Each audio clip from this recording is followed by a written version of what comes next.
नमस्कार। Education world के online platform पे आप सबका स्वागत है। मैं आई के त्रिपाठी। आज हम प्रैक्टिस सेट 2 ये टीजीटी, पीजीटी और एलटी की परीक्षाओं को ध्यान में रख के जो 2022 में आपकी परीक्षाएं होने वाली हैं, टारगेट 2022 टीजीटी, पीजीटी और एलटी, इसके लिए हम प्रैक्टिस सेट कर रहे हैं। और पहला प्रैक्टिस सेट हमने हल कर लिया है और उसी तरह से आज प्रैक्टिस सेट 2 करेंगे और इसमें भी हमें 25 प्रश्नों को हल करना है, जो कि आपकी आगामी परीक्षाओं के लिए बहुत ही महत्वपूर्ण है। और उम्मीद है कि इन प्रश्नों को हल करके हम इनकी व्याख्या से नए नए प्रश्न जो बन सकते हैं उनको भी हल करने में सफल होंगे। और इनमें से अगर कोई प्रश्न आ जाता है जिसकी संभावनाएं बहुत अधिक रहती हैं तो वो तो हमारा सीधे सीधे हल हो जाएगा। तो आइए हम शुरुआत कर लें पहले प्रश्न से। क्या है पहला प्रश्न? पहला प्रश्न है, निम्नलिखित में से कौन सार्वभौमिक वयस्क मताधिकार का प्रबल विरोधी था? प्रश्न है, निम्नलिखित में से कौन सार्वभौमिक वयस्क मताधिकार का प्रबल विरोधी था? और विकल्प है मार्क्स, बी है जे.एस. मिल, सी है रूसो और डी है लॉक अर्थात जॉन लॉक। सार्वभौमिक वयस्क मताधिकार क्या होता है कि बिना भेदभाव के हर वयस्क को एक मत देने का अधिकार या एक समान मत देने का अधिकार, यह कहलाता है वयस्क मताधिकार। और इसका प्रबल विरोधी था जॉन स्टुअर्ट मिल। वो कहता था कि मताधिकार के लिए शिक्षा को आधार बनाया जाना चाहिए, बुद्धिमान लोगों, शिक्षित लोगों को ही मताधिकार दिया जाना चाहिए, सबको नहीं। तो वो वास्तव में सार्वभौमिक वयस्क मताधिकार का विरोधी था, जॉन स्टुअर्ट मिल या जे.एस. मिल। तो इस प्रश्न का उत्तर होगा बी। अब आते हैं अगले प्रश्न पे। प्रश्न नंबर 2। प्रश्न नंबर 2 क्या है? जर्मनी में हिटलर ने किस प्रकार के शासन की स्थापना की? प्रश्न है, जर्मनी में हिटलर ने किस प्रकार के शासन की स्थापना की थी? और विकल्प ए है लोकतंत्र, बी तानाशाही, सी कुलीनतंत्र और डी राजतंत्र। तो वास्तव में हिटलर का शासन कैसा था? हिटलर का शासन तानाशाही का था, सर्वाधिकारवादी रूप और तानाशाही रूप था, जिसको कहते हैं नाजीवाद। और ये इसका शासन का रूप था, तानाशाही का रूप। तो उसके शासन जो था वो तानाशाही वाला था, अर्थात विकल्प बी इसका सही उत्तर होगा। और अब अगले प्रश्न पे आना है हमें। अगला प्रश्न कौन सा है? किसने कहा है कि प्रजातंत्र एक ऐसा शासन है जिसमें प्रत्येक व्यक्ति की हिस्सेदारी होती है?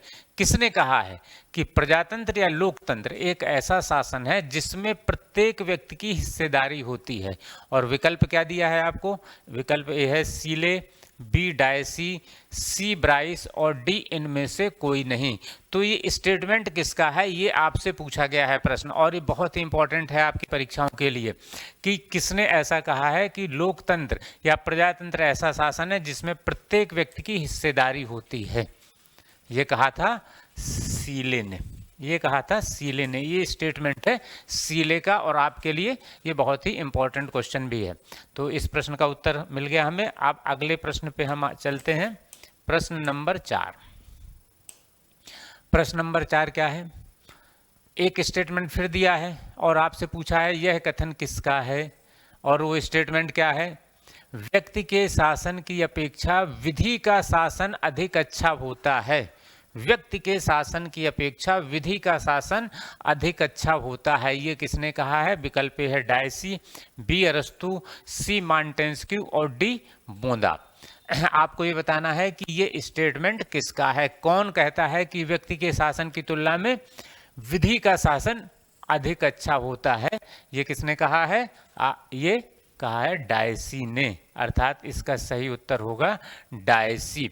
और भारत में विधि के समक्ष समता जो अनुच्छेद 14 में दी गई है, इक्वलिटी बिफोर लॉ, तो विधि के समक्ष समता को विधि के शासन का मूल तत्व माना है इन्हीं ने, डायसी ने ही। वो कहते हैं कि व्यक्ति के शासन की तुलना में विधि का शासन या कानून का शासन अधिक अच्छा होता है। तो इस प्रश्न का भी उत्तर मिला। अब अगले प्रश्न पे चलें हम। और 5वां प्रश्न क्या है, इसको देख लें।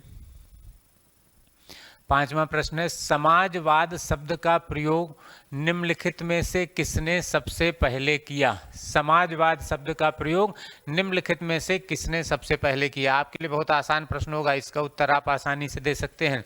विकल्प ए है लेनिन, बी है रॉबर्ट ओवन, सी है कार्ल मार्क्स और डी है हीगल।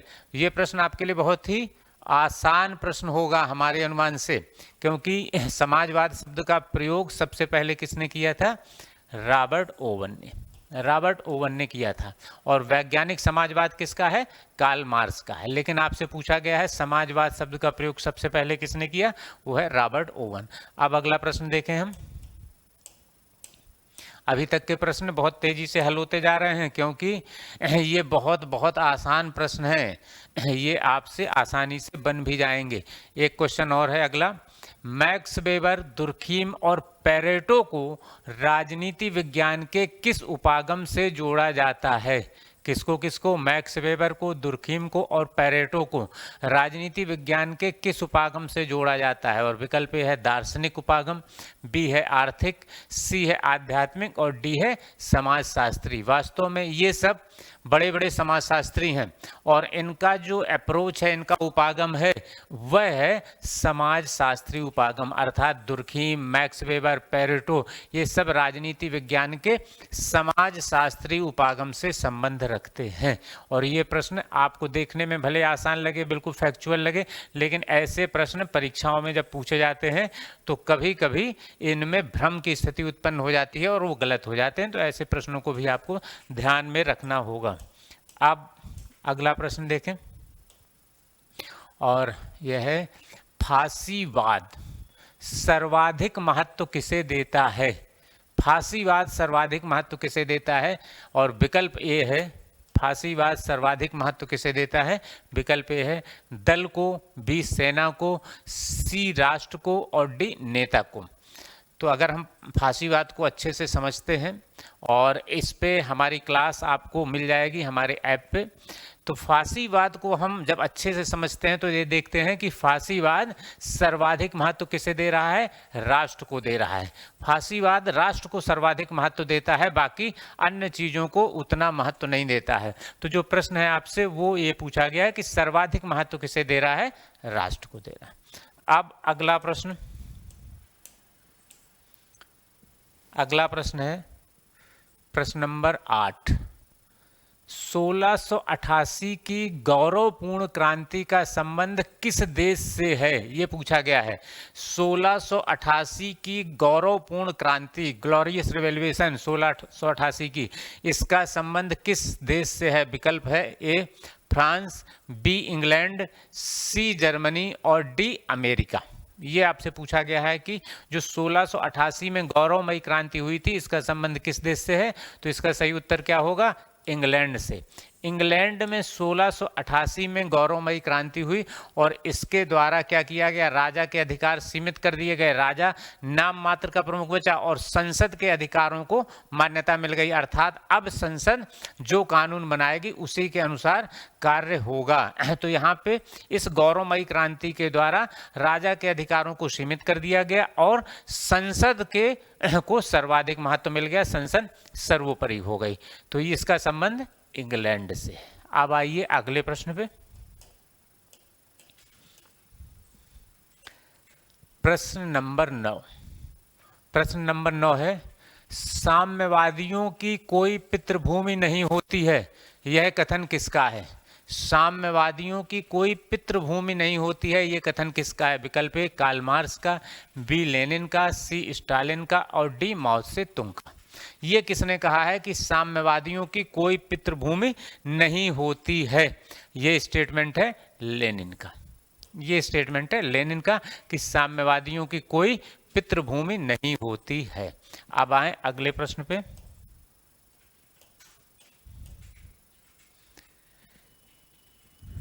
प्रश्न है किसने कहा है कि मार्क्सवाद खुले समाज का या मुक्त समाज का दुश्मन है?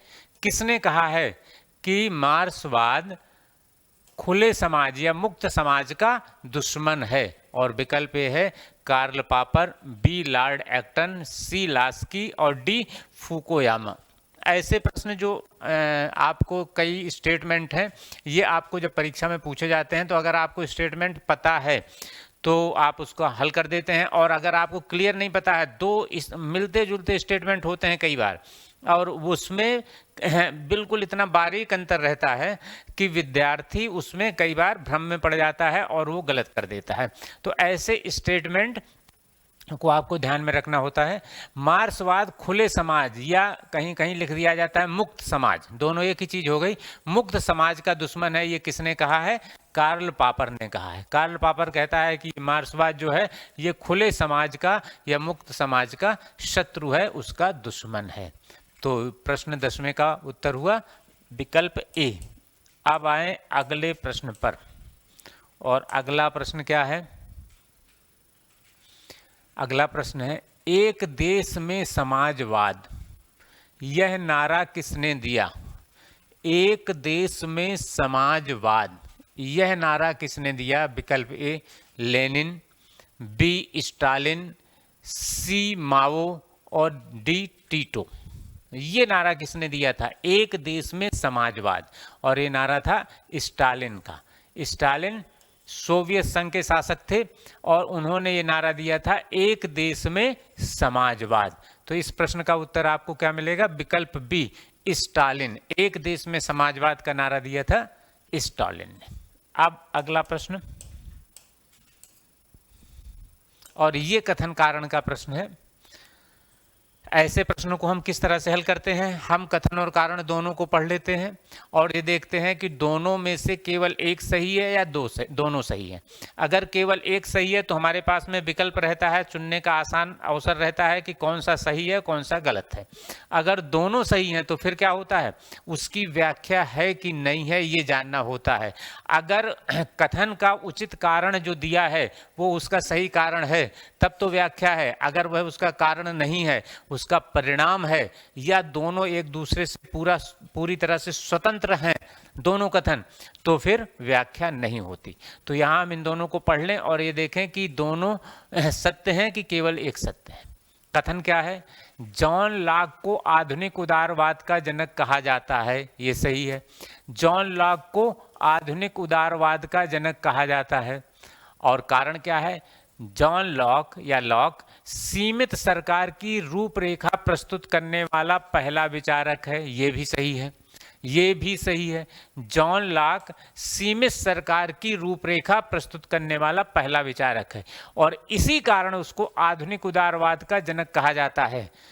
उसका कारण यही है, उसको जो आधुनिक उदारवाद का जनक कहा जाता है वो इसीलिए कहा जाता है कि वो पहला विद्वान था जिसने सीमित सरकार की रूपरेखा प्रस्तुत की। उसने कहा कि सरकार को कितने कितने कार्य करने चाहिए बस ये, और इनसे अधिक कार्य नहीं करने चाहिए। मनुष्य के जीवन के हर क्षेत्र में दखल देना सरकार का काम नहीं होता। वो सीमित सरकार की बात करता है और इसी कारण उसको आधुनिक उदारवाद का जनक कहा जाता है। इसका मतलब क्या होगा? कथन और कारण दोनों सत्य हैं, ये तो सही होगा, और कथन कारण की सही व्याख्या करता है। क्यों व्याख्या कर रहा है? क्योंकि इसका सही कारण यही है, इसलिए ये व्याख्या कर रहा है। तो इस प्रश्न का उत्तर क्या हो जाएगा? विकल्प ए सही हो जाएगा। ठीक, अब अगला प्रश्न देख लें हम। प्रश्न नंबर 13। प्रश्न नंबर 13 में एक पुस्तक का नाम लिखा है और आपसे पूछा है ये किसने लिखा है, और पुस्तक है ए थ्योरी ऑफ जस्टिस। ये थ्योरी ऑफ जस्टिस पुस्तक किसने लिखी? और विकल्प है राम मनोहर लोहिया ने, बी है जॉन रॉल्स ने, सी पंडित जवाहरलाल नेहरू ने, और डी डॉक्टर अंबेडकर ने। आपसे पूछा गया है कि ये ग्रंथ, ये पुस्तक किसने लिखी है? ए थ्योरी ऑफ जस्टिस। तो ये ग्रंथ वास्तव में किसका है? जॉन रॉल्स का है। जॉन रॉल्स ने इस ग्रंथ में न्याय सिद्धांत दिया है, जिसको आगे चल के हम पढ़ेंगे और समझेंगे। तो आपको इस पे विस्तार से जब समझना होगा तो आप हमारे ऐप को डाउनलोड कर लेंगे, उस पे हम इन सब पे क्लास देंगे, तो आप उसको विस्तार से पढ़ सकते हैं। यहाँ केवल ये जान लें कि ये ग्रंथ लिखा है जॉन रॉल्स ने और इसमें इसने न्याय सिद्धांत दिया है। ठीक, अब आगे अगला प्रश्न। द पावर एलीट फिर एक किताब पूछी गई आपसे, और ऐसे बहुत से ग्रंथ आपसे पूछे जाते हैं कि ये ग्रंथ किसने लिखा है। तो इस तरह के प्रश्नों को हम अपने प्रैक्टिस सेट में शामिल करते रहेंगे, जिससे कि आपकी जो परीक्षा की तैयारी है, जो टीजीटी पीजीटी और एलटी की 2022 की जो परीक्षा होने वाली है, उसकी जो आपकी तैयारी है वो अच्छी तरह से होती रहे। तो इसमें इस तरह के ग्रंथों के राइटर पूछे जाते हैं। द पावर एलीट पुस्तक किसने लिखी है? और विकल्प ए है C Wright Mills, B Max Weber, D Karl Mannheim और डी मोस्का। तो वास्तव में इस ग्रंथ को किसने लिखा है? द पावर एलीट को सी राइट मिल्स, सी राइट मिल्स ने लिखा है। ठीक,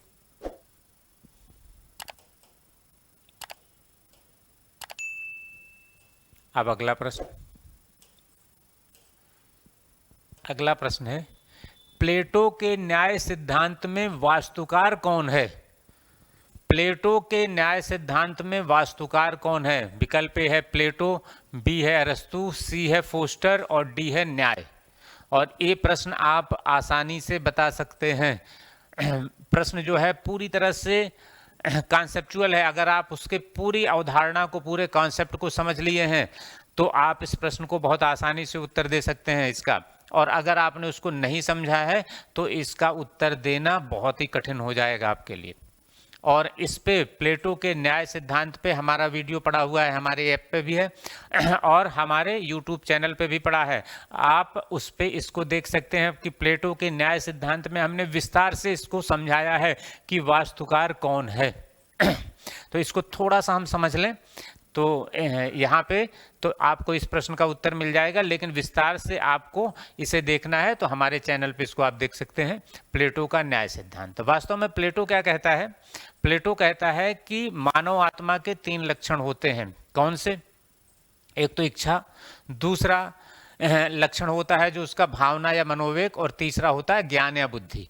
और वो कहता है कि इन तीनों लक्षणों के आधार पर 3 वर्ग बनते हैं, एक व्यापारी वर्ग, एक सैनिक वर्ग और एक शासक वर्ग या दार्शनिक वर्ग।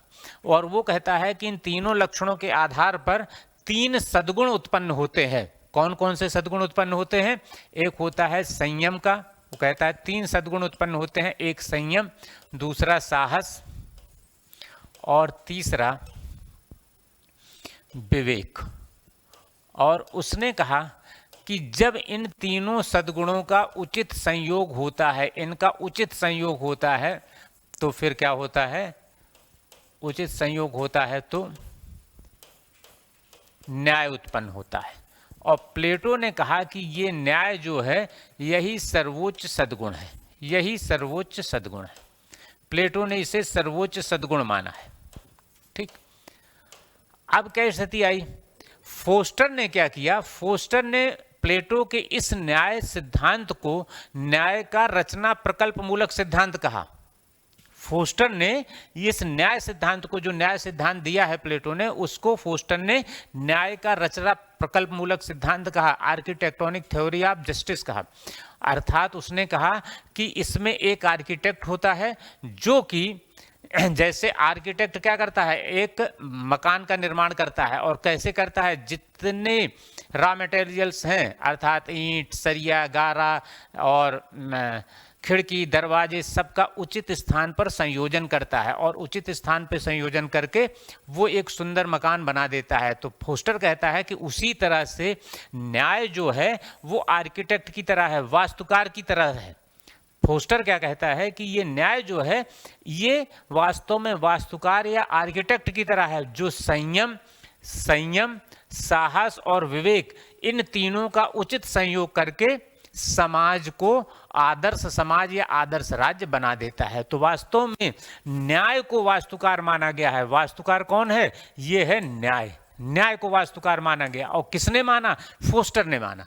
तो आपसे ये प्रश्न नहीं पूछा गया है कि न्याय को किसने वास्तुकार माना है, ये नहीं पूछा गया। आपको पूछा गया वास्तुकार कौन है, वास्तुकार कौन है, आर्किटेक्ट कौन है, और वो क्या है? न्याय है। ये वास्तुकार जो है वो न्याय है। और न्याय को वास्तुकार फोस्टर ने माना है, प्लेटो ने नहीं माना है। अगला प्रश्न आपको अगर कभी बनेगा कि इस न्याय को आर्किटेक्ट किसने माना है, तो वो फोस्टर ने माना है, प्लेटो ने वो भी नहीं माना था।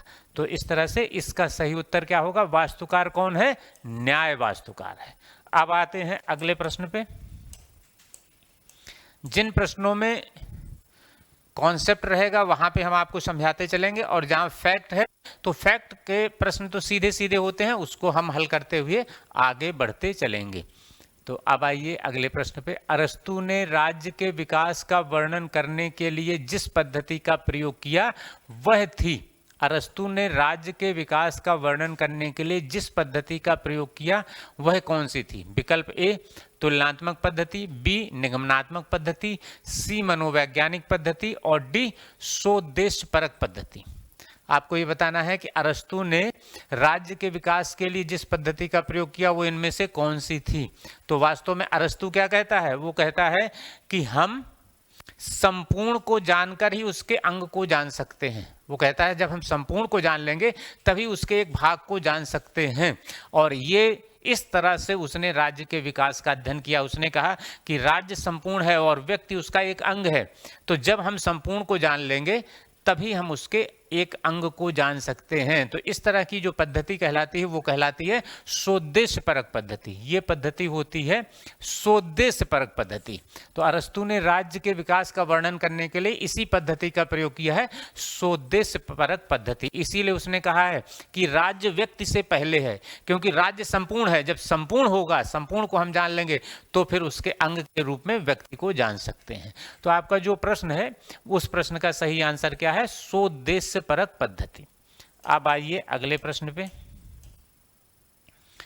और अगला प्रश्न है हाब्स के सामाजिक अनुबंध के सिद्धांत का सार तत्व क्या है? पूछा गया है हाब्स के सामाजिक अनुबंध सोशल कॉन्ट्रैक्ट के सिद्धांत का सार तत्व क्या है? और विकल्प ए है सभी लोगों का संप्रभु के प्रति समर्पण, विकल्प बी है संप्रभु की जनता के प्रति जवाबदेही, विकल्प बी जन अधिकारों को प्राथमिकता, और विकल्प डी कुशल प्रशासन या कुशल शासन का दायित्व।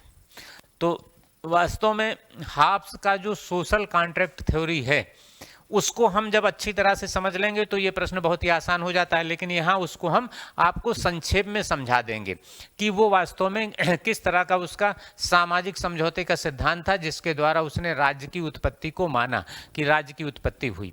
हाब्स कहता था कि राज्य के पहले प्राकृतिक अवस्था थी, और इस प्राकृतिक अवस्था में मनुष्य का जीवन जो था वो क्षणभंगुर था, और उसके अधिकार थे वो भी क्षणभंगुर थे, कुछ समय के लिए थे, अर्थात अराजकता का माहौल था।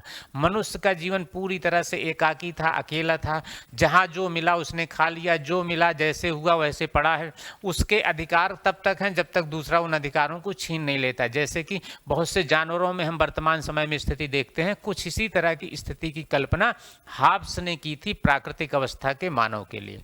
तो वो कहता है, हाब्स कहता है कि इस अवस्था में मनुष्य बहुत सी परेशानियां महसूस करता था, तो उसने इससे मुक्ति पाने के लिए क्या किया? आपस में समझौता किया, और समझौते के द्वारा क्या बात आई कि हर व्यक्ति अपने अधिकार संप्रभु को समर्पित कर देगा, और वो समर्पित करेगा तो क्या होगा कि इस शर्त पे करेगा कि दूसरे लोग भी अपने अधिकारों को उस संप्रभु के प्रति समर्पित कर दें। तो अर्थात उसके जो इसके द्वारा फिर क्या होगा? राज्य अस्तित्व में आएगा। तो उसका जो सोशल कॉन्ट्रैक्ट था, राज्य की उत्पत्ति का सामाजिक समझौतावादी सिद्धांत था, उसका सार तत्व या मूल बात क्या थी? सब लोग, जितने लोग हैं सभी लोग संप्रभु के प्रति समर्पित हो जाएं, संप्रभु के प्रति समर्पण कर दें, यही मूल बात थी। और संप्रभु के प्रति समर्पण करने से क्या लाभ होगा? राज्य अस्तित्व में आ जाएगा और संप्रभु के पास सारे अधिकार होंगे, तो फिर व्यक्ति का जीवन जो एकाकी है और अराजकता का माहौल है वो समाप्त हो जाएगा। तो इस तरह से आपसे जो प्रश्न पूछा गया है, हाब्स के सामाजिक अनुबंध सिद्धांत का सार तत्व क्या है? वो सार तत्व है सभी लोगों का संप्रभु के प्रति समर्पण। यही सार तत्व है उसके पूरे सामाजिक समझौते के सिद्धांत का। तो इसका उत्तर ए है। और अब अगले प्रश्न पे आए हम। अगला प्रश्न क्या है? प्राकृतिक अवस्था में मनुष्य का जीवन विकृत, विपन्न, पाशविक और अल्पायु था, ये कथन किसका है? विकल्प ए है हॉब्स, बी है लॉक, सी रूसो और डी अरस्तु। अगर आपने पिछले प्रश्न की व्याख्या को अच्छे से सुन लिया है तो इस प्रश्न का उत्तर आप बहुत आसानी से दे सकते हैं। प्रश्न क्या है कि प्राकृतिक अवस्था में मनुष्य का जीवन विकृत, विपन्न, पाश्विक और अल्पायु था। ये कौन कहता है? ये कहता है हॉब्स। वो कहता है प्राकृतिक अवस्था में मनुष्य का जीवन पशुओं के समान था और बहुत ही परेशानियों भरा था और बहुत ही कम समय का होता था। कब वो मर जाए, कब उसको दूसरा कोई मार दे, ये कुछ निश्चित नहीं था। अराजकता का माहौल पूरी तरह से था। ये कहता है हॉब्स। और वो इसीलिए कहता है कि इससे मुक्त होने के लिए लोगों ने सामाजिक समझौता किया और राज्य का निर्माण किया। लॉक का प्राकृतिक अवस्था का मानव कैसा था? अच्छा था, खुशहाल था। और रूसो का प्राकृतिक अवस्था का मानव कैसा था? भोला भाला। नोबेल सेवेज उसने कहा कि भोला भाला, ना तो वो अच्छा था ना बुरा था, इन दोनों से मुक्त था।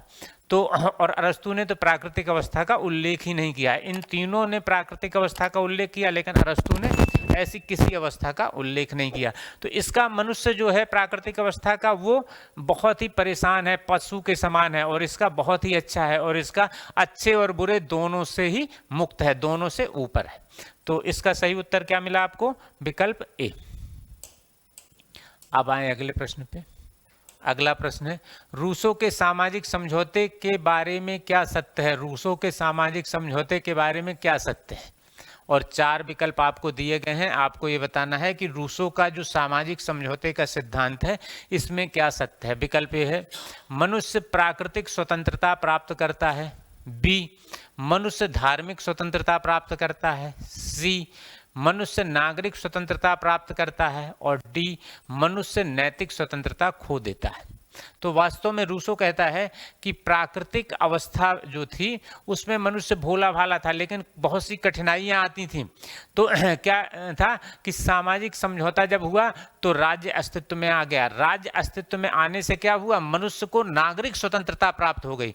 प्राकृतिक स्वतंत्रता उसने खो दी, प्राकृतिक स्वतंत्रता खो दे मनुष्य ने, लेकिन नागरिक स्वतंत्रता उसको मिल गई। इसीलिए रूसो कहता था प्रकृति की ओर लौटो, क्योंकि वो कहता है कि राज्य अस्तित्व में आया, उसके बाद में मनुष्य प्राकृतिक स्वतंत्रता को खो दे रहा है, लेकिन ये भी सत्य है कि वह नागरिक स्वतंत्रता प्राप्त कर रहा है। तो इसमें सत्य यही है कि मनुष्य नागरिक स्वतंत्रता प्राप्त कर लेता है रूसो के सामाजिक समझौते के सिद्धांत के अनुसार। अब अगले प्रश्न पे हमें बढ़ना है। अगला प्रश्न कौन सा है?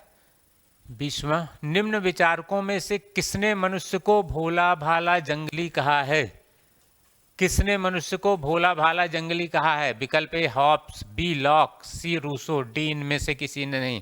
बहुत ही आसान प्रश्न, और अब तो और आसान, इसलिए कि हमने पिछले प्रश्न की व्याख्या में इसको बोल दिया है कि किसने मनुष्य को भोला भाला जंगली कहा है। नोबेल सेवेज किसने कहा है? रूसो ने कहा। रूसो ने प्राकृतिक अवस्था के जो मानव है उसको कहा था ये भोला भाला जंगली है। तो इसका उत्तर सही मिला आपको, विकल्प सी। अब अगले प्रश्न पे हमें आना है, और अगला प्रश्न देखना है कौन सा है, क्या है। विकल्प प्रश्न नंबर 21।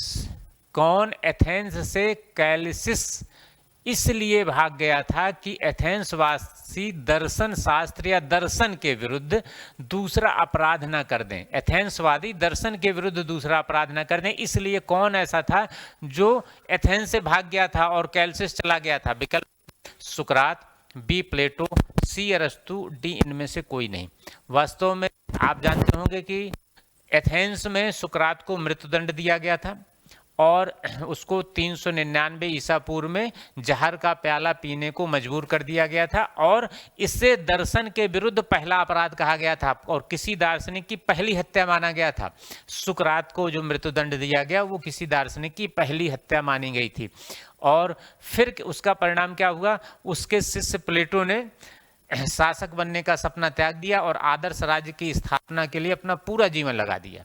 और प्लेटो ने एक संस्थान स्थापित किया था, एकेडमी, और उसी एकेडमी में पढ़ने के लिए अरस्तु आया था एथेंस। वास्तव में अरस्तु जो था वो मकदूनिया का निवासी था, स्टेग्रा नामक स्थान पे, वहाँ पे उसका जन्म हुआ था। वो पढ़ने के लिए इसी एकेडमी में पढ़ने के लिए एथेंस आया था। लेकिन जब मकदूनिया का पतन हो गया, वास्तव में अरस्तु सिकंदर का शिक्षक रहा था, और जब सिकंदर की मृत्यु हुई और मकदूनिया पराजित हो गया उसके बाद वहाँ पे यूनान में, तो क्या स्थिति हुई कि अरस्तु के खिलाफ लोगों ने षड्यंत्र करना प्रारंभ किया, तो अरस्तु ने उस स्थिति में ये उचित समझा कि वो एथेंस को छोड़ दे, और एथेंस छोड़ के वो कैलसिस चला गया।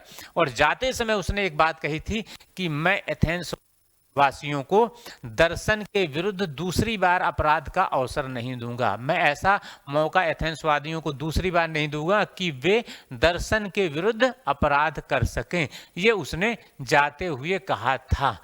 तो इस तरह से आपसे जो पूछा गया है कि कौन एथेंस से कैलसिस चला गया था, वो गया था अरस्तु।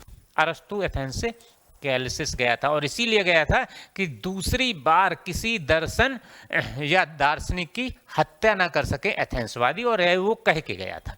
तो अब अगला प्रश्न देखना होगा हमें। अगला प्रश्न है प्रश्न नंबर 22। प्रश्न नंबर 22 है, किसका कथन है? क्या कथन है इसको देख लें। जो अरस्तु का आदर्श राज्य है वही प्लेटो का यथार्थवादी राज्य है। ये कथन किसका है? जो अरस्तु का आदर्श राज्य है वही वास्तव में प्लेटो का यथार्थवादी राज्य है। ये किसने कहा है? और ये किसने कहा है? सेबाइन ने कहा है। ये सेबाइन ने कहा है। क्यों कहा है इसको भी थोड़ा सा समझ लें कि सेबाइन ने ऐसा क्यों कहा है। वास्तव में हमने आपको अभी बता ही दिया है पिछले प्रश्न की व्याख्या करते हुए कि अरस्तु प्लेटो का शिष्य था, और प्लेटो के पास में पढ़ने के लिए वो आया था एथेंस। प्लेटो के संस्थान एकेडमी में रह के वो अध्ययन करता था। और जब अरस्तु प्लेटो के पास आया था उस समय प्लेटो ने दो महत्वपूर्ण ग्रंथों की रचना की। हालांकि उस दौरान उसने कई ग्रंथों की रचना की, लेकिन जो दो महत्वपूर्ण ग्रंथ हैं राजनीति विज्ञान पर, वो कौन से थे? एक था स्टेट्समैन और दूसरा था द लॉज। ये प्लेटो का अंतिम ग्रंथ था, द लॉज। और प्लेटो ने अपने ग्रंथ रिपब्लिक में आदर्श राज्य की बात की, लेकिन द लॉज में उसने यथार्थवादी राज्य या मिश्रित राज्य की बात की। यथार्थवादी राज्य या मिश्रित राज्य की बात की थी। और इस ग्रंथ का अरस्तु पे सबसे अधिक प्रभाव पड़ा। इसका जो प्रभाव पड़ा, सबसे अधिक प्रभाव पड़ा। तो अरस्तु ने क्या किया कि इस ग्रंथ जो यथार्थवादी राज्य था उसी यथार्थवादी राज्य को ही अरस्तु ने अपना आदर्श राज्य बना लिया। इसका जो आदर्श राज्य है अरस्तु का आदर्श राज्य है, उसकी विशेषताएं लगभग उसी तरह की हैं जैसे प्लेटो के यथार्थवादी राज्य की है। और इन दोनों पर हमारे लेक्चर आप देख सकते हैं हमारे ऐप पे। यथार्थवादी राज्य किस तरह का है प्लेटो का, और अरस्तु का आदर्श राज्य किस तरह का है, इन दोनों पे आप लेक्चर देख सकते हैं हमारे ऐप पे। उस पे हमने वीडियो बनाए हैं। तो इन दोनों को जब आप देखेंगे तो ये समझ जाएंगे कि दोनों में लगभग समानताएं हैं। जिस तरह का वर्णन यथार्थवादी राज्य के बारे में प्लेटो ने अपने ग्रंथ द लॉज में किया, उसी तरह का वर्णन अरस्तु ने अपने आदर्श राज्य के बारे में कहा है। उसने उसी तरह की विशेषताएं लगभग अपने आदर्शवादी राज्य के बारे में कही है। इसीलिए सेबाइन ने कहा था कि जो अरस्तु का आदर्श राज्य है वही वास्तव में प्लेटो का यथार्थवादी राज्य है। ठीक वैसे ही है। तो ये स्टेटमेंट है सेबाइन का। अब आए अगले प्रश्न पे। अब अगला प्रश्न देख लें, क्वेश्चन नंबर 23। निम्नलिखित में से किसे यूरोप का प्रथम विश्वविद्यालय कहा जाता है? निम्नलिखित में से किसे यूरोप का प्रथम विश्वविद्यालय माना जाता है? विकल्प ए ट्रिनिटी कॉलेज, विकल्प बी लीशियम, विकल्प सी एकेडमी, और विकल्प डी इनमें से कोई नहीं। तो ट्रिनिटी कॉलेज क्या है? वो इंग्लैंड में एक बहुत ही महत्वपूर्ण प्रतिष्ठित संस्थान है और कैम्ब्रिज यूनिवर्सिटी से संबंधित है। और लीशियम क्या है? लीशियम अरस्तु के द्वारा स्थापित किया गया विद्यालय है। अरस्तु का विद्यालय, अरस्तु ने इस विद्यालय की स्थापना की थी, लीशियम। और एकेडमी जो है, एकेडमी, ये इसकी स्थापना प्लेटो ने की थी, प्लेटो ने की।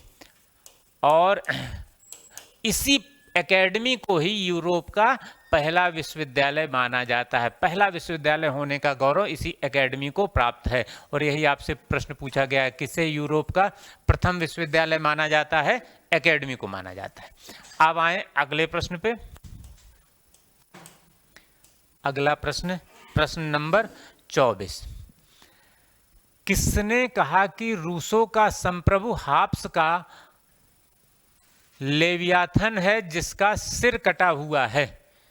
आपसे एक स्टेटमेंट दिया गया है, पूछा गया है कि किसने कहा है कि रूसो का संप्रभु हाब्स का लेवियाथन है जिसका सिर कटा हुआ है? और विकल्प है ए वाहन, बी बार्कर, सी वेपर और डी रूसो। तो वास्तव में ये स्टेटमेंट था प्रोफेसर वाहन का। प्रोफेसर वाहन ने कहा कि जो रूसो का संप्रभु है वास्तव में ठीक वही है जो हाब्स का लेवियाथन है, ठीक वैसे ही है, लेकिन अंतर केवल यह है कि उसका सिर कटा हुआ है, उसका मस्तिष्क नहीं दिख रहा है, अर्थात मूल भाग नहीं दिख रहा है जो निर्देश देता है, बाकी सारी चीजें वही हैं। तो ये स्टेटमेंट दिया था प्रोफेसर वाहन ने। तो इसका सही उत्तर है विकल्प ए प्रोफेसर वाहन। अब आज का अंतिम प्रश्न, और ये प्रश्न है कथन कारण का प्रश्न।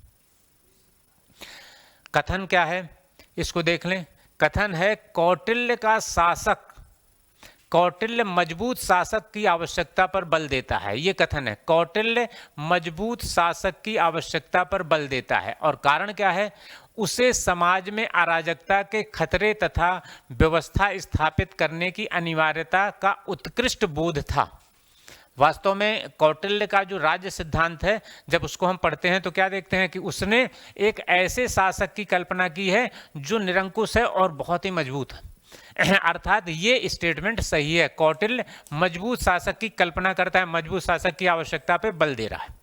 और क्यों ऐसा दे रहा है? क्योंकि वह मान्यता है, उसकी मान्यता है, वह ये विचार करता है कि अगर शासक कमजोर रहेगा तो समाज में अराजकता की स्थिति हो सकती है और व्यवस्था भंग हो सकती है। इस कारण उसने मजबूत शासक और निरंकुश शासन की कल्पना की थी। अर्थात उसका सही कारण ये है, उसने समाज में अराजकता के खतरे और व्यवस्था स्थापित करने की अनिवार्यता का उत्कृष्ट बोध था। उसको यह ज्ञान था कि अगर शासक मजबूत नहीं रहेगा तो समाज में अव्यवस्था और अराजकता उत्पन्न हो सकती है। तो इस कथन का सही कारण ये है, अर्थात कथन और कारण दोनों सही हैं और कारण कथन की सही व्याख्या करता है। सही व्याख्या क्यों कर रहा है? क्योंकि इस कथन का उचित कारण यही है। तो इस तरह से ये 25 प्रश्न हमारे आज के पूरे। और अगले प्रैक्टिस सेट में हम फिर 25 प्रश्न लेके आएंगे। और ये इस तरह का प्रैक्टिस सेट हमारा टीजीटी, पीजीटी और एलटी की 2022 की परीक्षा को टारगेट में रख के हम बना रहे हैं।